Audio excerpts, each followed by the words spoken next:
2024 में मिसिंग एक लड़की और 2025 के एक शॉकिंग खबर ने इंटरनेट को हिला के रख दिया। एक 15 year old girl Celeste Rivas Hernandez एक टेस्ला के अंदर डेड पाई गई और वो Tesla world famous singer D4VD के नाम पे रजिस्टर्ड थी। We have an update right now on a disturbing story out of California, where Los Angeles police have identified badly decomposed human remains found inside of an impounded Tesla last week. Investigators say the car is registered to singer and songwriter David. अब पूरा internet एक ही सवाल पूछ रहा है, ये coincidence था या कुछ और?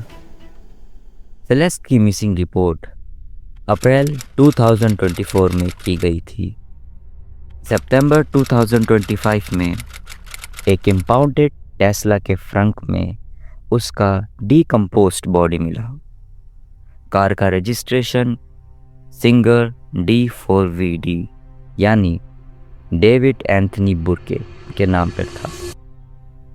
पुलिस ने केस को होमिसाइड ट्रीट करना स्टार्ट किया।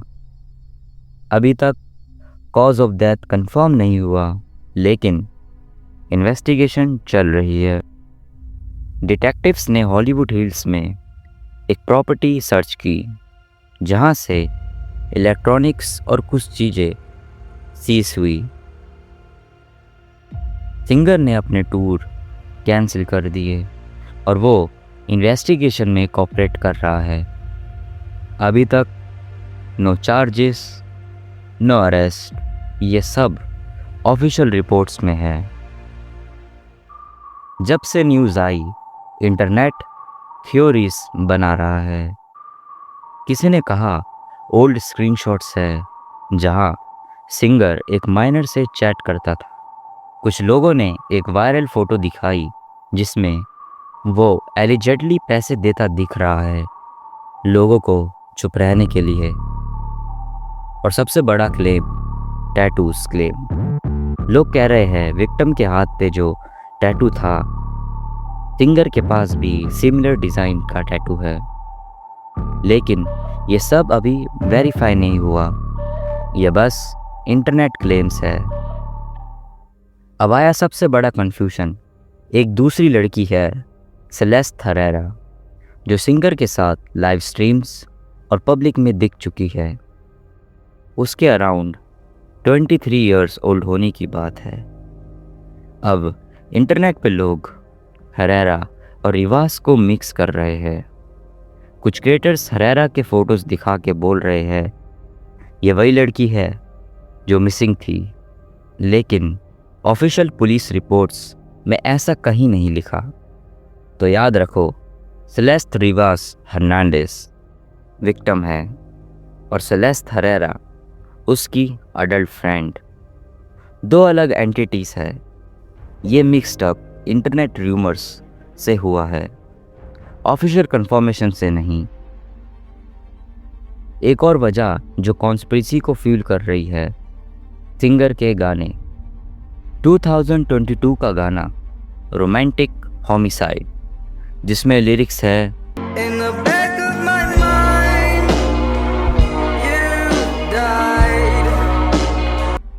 ये पुराने इंटरव्यू में सिंगर ने कहा था ये मेटाफोरिकल था, लिटरल मर्डर नहीं।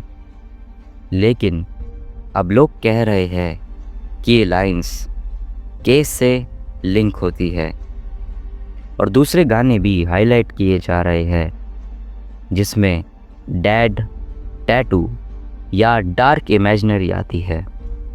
लिरिक्स, टैटूज, केस के कोइंसिडेंस ने इंटरनेट थ्योरीज को एक और फ्यूल दे दिया है। तो यहाँ क्लियर बाउंड्रीज है, कंफर्म फैक्ट्स। बॉडी टेस्ला में मिली, कार सिंगर के नाम पे थी, इन्वेस्टिगेशन चल रही है, अभी तक कोई अरेस्ट नहीं है। Rumours and claims, alleged chats, cash वाली photo, matching tattoos, lyrics as confession, Herrera को विक्टिम बताना, ये सब अभी वेरीफाई नहीं हुआ है। लोग लॉजिकली कनेक्ट करने की कोशिश करते हैं। टेस्ला सिंगर के नाम पर थी, स्ट्रॉन्ग लिंक है। लिरिक्स डार्क थे, सस्पिशियस लगते हैं। टैटूज कोइंसिडेंस हो सकता है या फिर प्रूफ भी, लेकिन अभी तक कोई फोरेंसिक या लीगल प्रूफ पब्लिकली रिलीज नहीं हुआ। यानी थ्योरीज बन सकती है, पर कंक्लूजन निकलना अभी डेंजरस है। इम्पोर्टेंट नोट, जो अभी आप सुन रहे हैं उसमें एक लाइन है, बिटवीन फैक्ट्स एंड र्यूमर्स। मैं सिर्फ public reports, viral claims explain कर रहा हूँ। ये वीडियो किसी को गिल्टी डिक्लेयर करने के लिए नहीं है। लॉ इन्फोर्समेंट का काम है सच समझाना, और अगर आपके पास कोई वेरीफाइड इन्फो है तो प्लीज़ पुलिस को रिपोर्ट करें, ना कि सोशल मीडिया पे स्प्रेड। अभी के लिए केस अधूरा है। फैक्ट्स, र्यूमर्स, सॉन्ग्स और टैटूज एक पजल बनाते हैं जिसका असली जवाब सिर्फ इन्वेस्टिगेशन ही दे सकती है। इंटरनेट ने ऑलरेडी अपना वर्डिक्ट दे दिया है, पर लॉ का सिस्टम अलग होता है। तो जज मत करो, बस ऑब्जर्व करो।